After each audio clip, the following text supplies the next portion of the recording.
Are you suggesting that they received altered versions of the communications? Or that the messages themselves were changed to erase the emojis? Are you accusing the New York Times of being complicit in this? Well, let me tell you, the New York Times isn't innocent in this matter. They've been actively involved, collaborating with Blake Lively's publicists, engaging in a bitter, escalating public feud that revolves around some very personal and very public drama involving the stars of It Ends With Us, Blake Lively and Justin Baldoni. But it doesn't stop there. Now, in an unexpected twist, Justin Baldoni is threatening to bring Taylor Swift into the chaos after her name was mentioned in court documents. His lawyer has even hinted at the possibility of deposing the famous singer, in a move that has left everyone stunned. A new lawsuit, this time for a staggering $7 million, has been filed, targeting none other than Blake Lively herself. The situation is spiraling out of control, and it seems like things are only getting more and more chaotic by the hour. Justin Baldoni and his legal team are making their intentions crystal clear. They are throwing shade at Blake Lively, branding her a liar in no uncertain terms. Just 2 days after Blake filed a lawsuit against Justin, accusing him of harassment and misconduct, Justin and his legal team fired back with full force, denying every one of her claims. They've gone so far as to say that they have concrete evidence to prove that her accusations are entirely false. This legal back and forth has placed immense pressure on Blake, Ryan Reynolds, and everyone associated with them. The drama is unfolding in real time, and Justin isn't pulling any punches. He's now releasing text messages and behind-the-scenes footage, signaling that what we're witnessing is just the beginning of a much larger battle. For those who haven't been following this saga as it unravels, here's the latest. The conflict quickly escalated, and Justin Baldoni, along with his collaborators, Jimmy Heath, Wayfair Studios, and his publicist, took legal action against the New York Times, the very publication that first brought Blake Lively's allegations into the public eye. But this was merely the opening salvo. Soon after, Justin filed a direct lawsuit against Blake and Ryan Reynolds, dragging them into the firestorm. This ongoing drama is more than just a legal dispute. It also touches on the fallout from Taylor Swift's involvement in the controversy and includes a series of very questionable text messages. In his first lawsuit, Justin accuses the New York Times of conspiring with Blake Lively to manipulate the narrative. According to Justin, the paper selectively used evidence, intentionally omitting crucial details in order to paint him and his associates in a negative light. He insists that before the story was published, he and his team made it abundantly clear to the New York Times that Blake's version of events was inaccurate. Yet, despite these warnings, he believes that the Times deliberately published the article early, 2 hours earlier than planned, to control the narrative in Blake's favor. Blake, on the other hand, initially avoided a direct lawsuit by filing a right to sue letter with the California Civil Rights Department, effectively dodging the discovery process and keeping the details of the situation under wraps. However, now that the cat is out of the bag, Justin's team is arguing that Blake's real motivation wasn't about litigation at all. They claim that she simply wanted to bolster her own credibility by using this situation as a platform to gain sympathy. Blake's most serious accusation was that Justin and his team were trying to ruin her reputation by using their media connections to spread negative stories about her.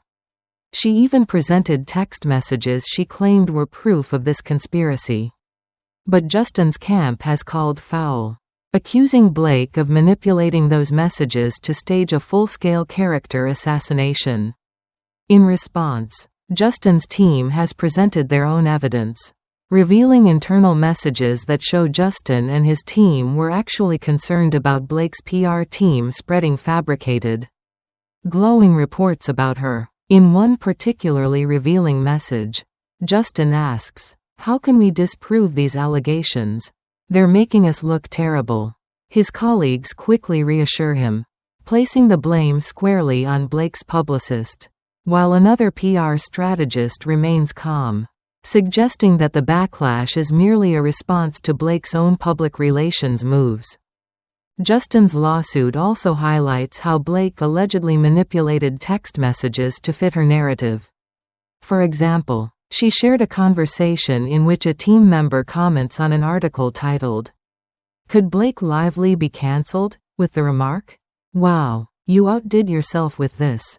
Justin's side argues that Blake conveniently omitted emojis and sarcastic tones from the message, presenting it as a serious comment when, in reality, it was meant to be lighthearted and playful. At another point in the drama, Justin forwarded a TikTok video by Perez Hilton to his PR rep, Melissa. In it, Perez claims that someone from Justin's circle had instructed him to post smear pieces about Blake. Justin, clearly alarmed, urgently asks for clarification, signaling that this battle is far from over. The suggestion that, "This isn't us," was quickly and decisively dismissed by Melissa, who assured, in no uncertain terms, that absolutely none of them would ever stoop to such underhanded tactics. With a firm tone, she dismissed Perez as nothing more than a trivial figure and made it clear that no self-respecting media outlet would even consider giving weight to his claims. In a subsequent exchange, Justin's team delved into discussions about articles surrounding Blake's past controversies. Yet, Melissa, ever composed, calmly assured Justin that they had no prior knowledge of these past issues. She explained, almost with a weary acceptance, that once the media latches onto a story, it becomes impossible to shake off. There's no escaping the relentless cycle of public scrutiny. She further implied that the backlash against Blake wasn't a coordinated attack, it was simply the internet doing what it does best, digging up old scandals. Blake, according to Melissa, had essentially handed it all to them on a silver platter. A significant revelation came in the form of a text exchange between Blake's own publicist, Leslie Sloan, and a journalist from the Daily Mail, James. In the conversation, Leslie firmly asserted, "I don't get paid to bring people down, I'm just keeping it real." But James, ever the skeptic, countered, revealing that Melissa had never engaged in any manipulative behavior toward Blake. He further confirmed that she had expressed the same stance to him, that the media fallout was entirely spontaneous. Leslie, however, stood her ground, refusing to accept this viewpoint. She disagreed entirely with the notion that the backlash was unplanned. James, in turn, pointed out that he only became aware of Blake's allegations much later. And curiously, in all his conversations with Leslie, she had never once mentioned Blake's claims against Justin. He even hinted at Leslie's penchant for manipulating the truth, recalling how she often fed information to journalists, only to later retract it when her clients reacted negatively.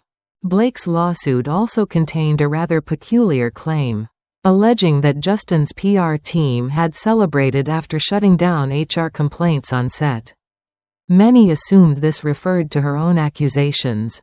However, Justin's team quickly fired back with an email from TMZ, which questioned whether there had been multiple HR complaints lodged against Justin, only to clarify that these were not about serious misconduct, but rather workplace disagreements. A TMZ reporter later confided in Melissa, revealing that their sources described Justin as being approachable and amiable, hardly the behavior of someone embroiled in scandal. The real issue, according to these insiders, was Blake's overwhelming arrogance. In a frustrated outreach to TMZ, Melissa explained that Blake's team suspected them of planting stories to smear her. But the TMZ journalist cryptically responded, "Wait till you hear everything. You think you know the full story. But you don't. This is unlike anything I've ever encountered in my career." Meanwhile, within Blake's lawsuit, there was a deeply unsettling claim. She alleged that Jamie Heath had tricked her into watching what she believed was adult material. only to find out that it was a video of his wife in labor. She found the experience profoundly unsettling. However, Jamie defended himself by clarifying that the video was purely a personal, non-inappropriate moment, to counter the harassment accusations. They even released a still image from the video. The New York Times supported Blake's version of events, particularly the accusation that Justin and Jamie frequently barged into her trailer without permission, sometimes catching her in vulnerable situations like breastfeeding or changing. But Justin's lawsuit tells an entirely different story. His version of events paints a picture of Blake inviting him into the trailer herself. One text exchange between Blake and Justin reads, "I'm just pumping in my trailer if you want to work on our line." To which Justin responds, "Copy. Just grabbing a bite with the crew. And I'll be right there." This exchange casts serious doubt on Blake's narrative, suggesting that she may have conveniently omitted key details from her account. Blake leveled a serious accusation against Justin, claiming that he attempted to sexualize her character in the film. However, Justin's countersuit paints a different picture, revealing text messages where Blake herself appeared eager to enhance her character's appearance, even expressing excitement over a particular outfit. In one message, she raves about the outfit's sex appeal, remarking, "As a girl, I definitely turn heads on the street when I wear this." This paints a stark contrast to the narrative Blake was trying to construct. Another major accusation from Blake was that Justin imposed unwanted kissing scenes on her and frequently overstepped personal boundaries by sharing too much of his own private life. Yet, Justin counters this by alleging that Blake intentionally skipped meetings with the film's intimacy coordinator, leaving him to handle delicate matters alone. He claims that, despite his initial hesitation, they were able to rehearse the intimate scenes without the coordinator's guidance, managing to keep the discussions professional and focused on character development, rather than crossing any personal lines. As Blake suggested, he even provided a screenshot of a conversation with a producer, explaining how Blake's refusal to meet with the coordinator had initially threatened to derail their schedule. The lawsuit takes a more unusual turn, accusing Justin of creepily whispering about Blake's perfume while pretending to kiss her neck during a silent montage scene. However, Justin's team has countered with footage from the set that shows the interaction was anything but inappropriate. The footage portrays Blake as a willing, active participant in the direction of the scene, rather than discomfort. The clip captures a lighthearted moment between the two, as they share a laugh about the scene's execution. Justin makes a playful remark about his beard possibly brushing against Blake, to which she responds with a chuckle, joking about her spray tan rubbing off on him. When Justin mentions that her perfume smells nice, Blake humorously quips, "It's just my body makeup." The exchange, as shown in the footage, was a breezy, professional interaction, far removed from the disturbing incident Blake's lawsuit had suggested. The narrative then shifts to a power struggle within the film production itself. Justin claims that Blake is tarnishing his reputation out of a vendetta, stemming from her desire to take control of the movie. Justin's company, Wayfarer Studios, had partnered with Sony to acquire the rights to the novel, with Justin as the director. But, much to his dismay, he found himself sidelined as Blake, who had secured a role as a producer, seized control of the project. The countersuit dropped a bombshell, revealing that Sony had heavily favored Blake throughout the process, even to the extent that editors were barred from reviewing her version of the film. As time passed, Blake became more involved, wanting to play an active role in editing the film. Justin was stunned to learn that she was pushing for changes and insisted on being part of the editing team, despite professionals having already been hired to do the job. In one revealing text exchange, Justin asked whether his editors had seen Blake's edits, only to receive the startling response, "We're not allowed to look." Justin, realizing the full extent of what was happening, was left in disbelief. He now understood that neither the editors nor the director had access to the actress's cut of the film. Ultimately, he resigned himself to the situation, yielding to Blake's demands in an effort to preserve the film's integrity. Things take yet another twist when Blake allegedly excluded Justin from the film's promotional activities, ensuring that her own narrative remained at the forefront. She skillfully orchestrated a situation where her version of events took center stage. And just when it seemed like things couldn't get any more intense, subtle jabs began to surface between Blake and Ryan Reynolds, expertly trolling Justin in a way that many might miss. However, upon closer inspection, it becomes clear that Ryan was not just playing the supportive husband role. Reports indicate that Ryan was actively involved in reshaping the film's script, with one cast member confirming that Ryan had revised multiple scenes and made significant changes. This kind of liberty is rarely afforded to other actors, further complicating the power dynamics at play within this already tumultuous production. With Blake in the mix, the usual protocols for the film set were quickly tossed aside, and a new, unpredictable dynamic took hold. From the very start, intrigue swirled around her every move, as she and Justin frequently altered dialogue and adjusted scenes, creating a constant undercurrent of drama on set. Blake played her cards with the subtlety of a seasoned strategist, flattering Justin with lavish praise, calling him one of the finest directors she'd ever worked with. She told him how, in the past, other directors had stifled her creative input, which in turn prompted Justin, eager to be fair and inclusive, to grant her more freedom. But this decision would later backfire in a spectacular fashion. Blake made significant changes to a key rooftop scene, setting off a chain reaction that would ripple through the entire production, altering its course in ways no one could have predicted. As the stakes grew higher, Blake made sure to emphasize how much Ryan Reynolds and Taylor Swift admired her take on the scene, practically daring Justin to respond to the praise. But Blake didn't stop there. She invited Justin to her penthouse, where Ryan and Taylor eagerly showered her with compliments about her script revisions. Their praise was designed to persuade Justin that her contributions were not just helpful, but essential. In the aftermath, Justin, seemingly convinced, texted Blake, commending her creativity and promising to incorporate some of her suggestions into the final edit. This is when the Game of Thrones analogies started creeping into their exchanges. Blake, with a smirk of confidence, even compared herself to the powerful Daenerys Targaryen, claiming she had her own dragons in her corner, none other than Ryan and Taylor.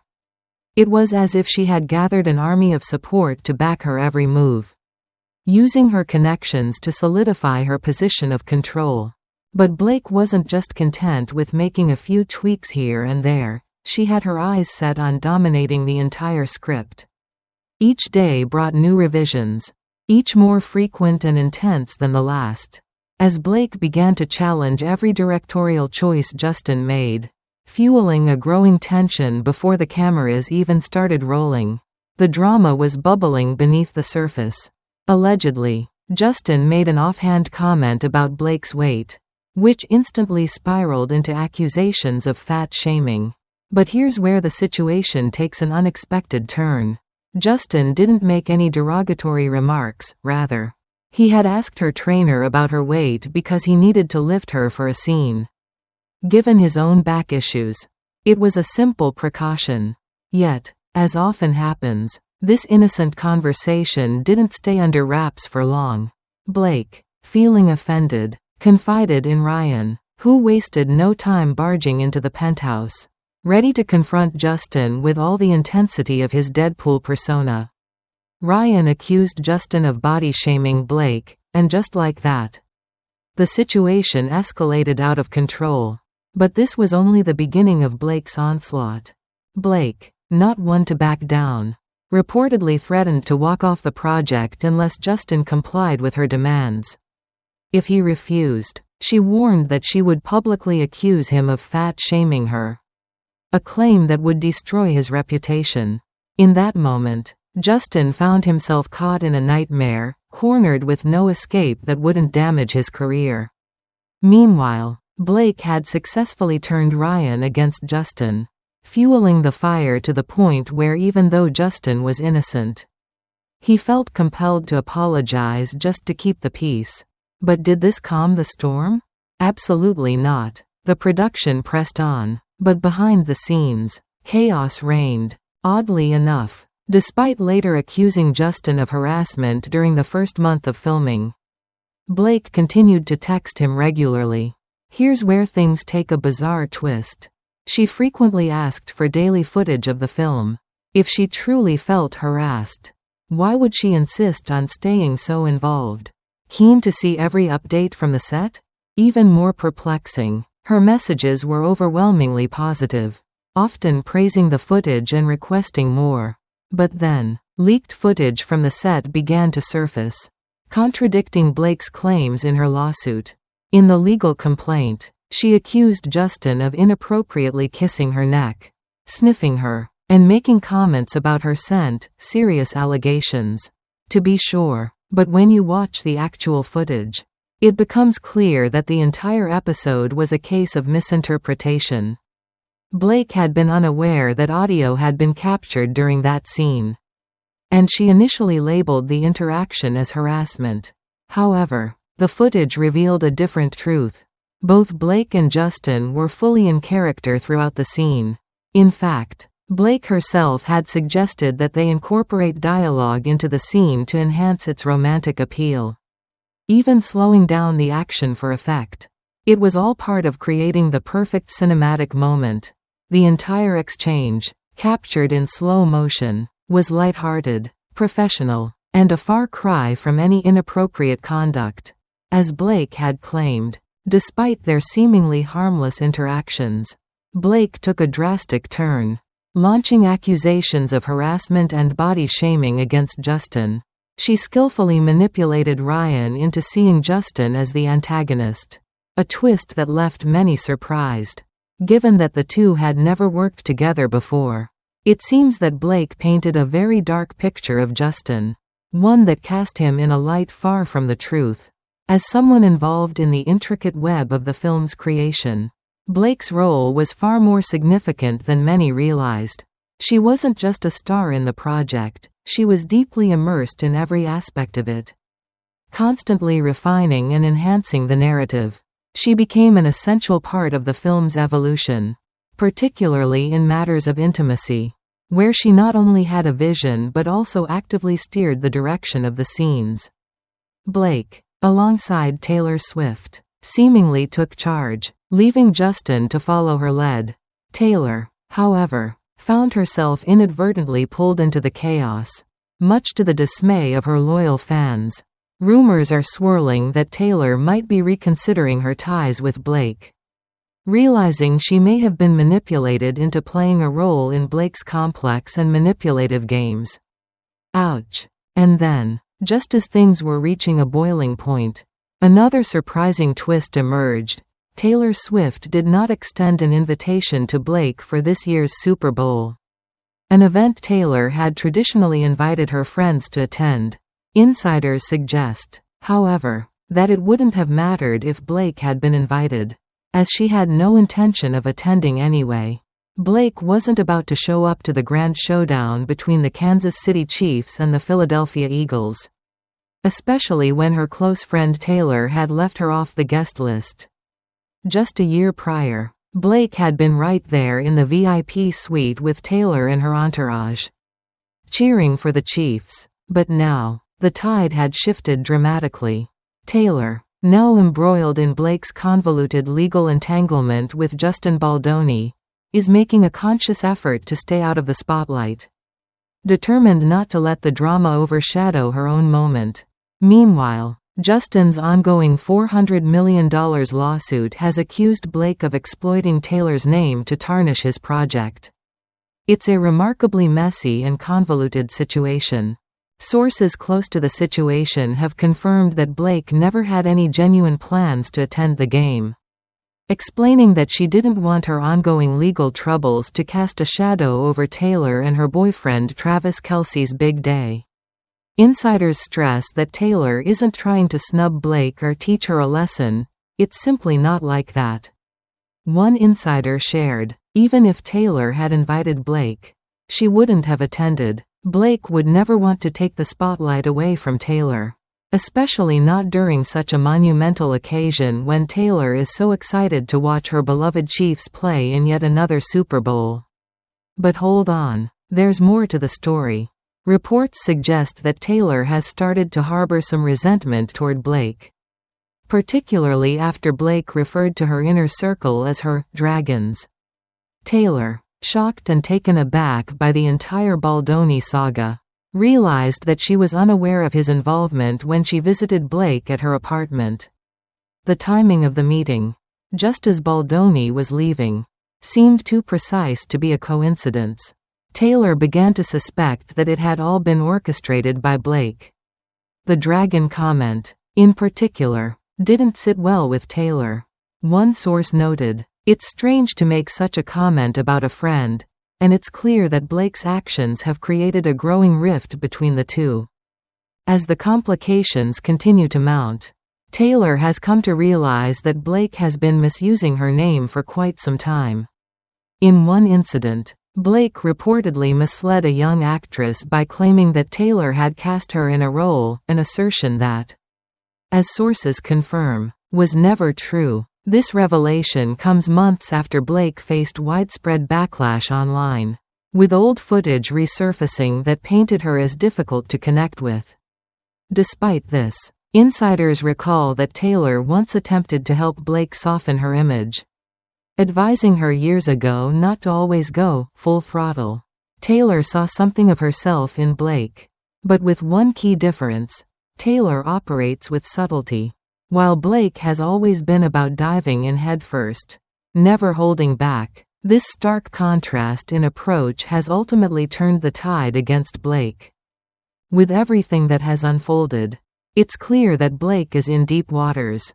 Justin stands a strong chance of winning the lawsuit, and Blake may be facing a massive loss, not just in her reputation but also in friendships, finances, and opportunities. It's undoubtedly a tangled, complex situation, but the question remains: will Blake spiral into a situation similar to Amber Heard's?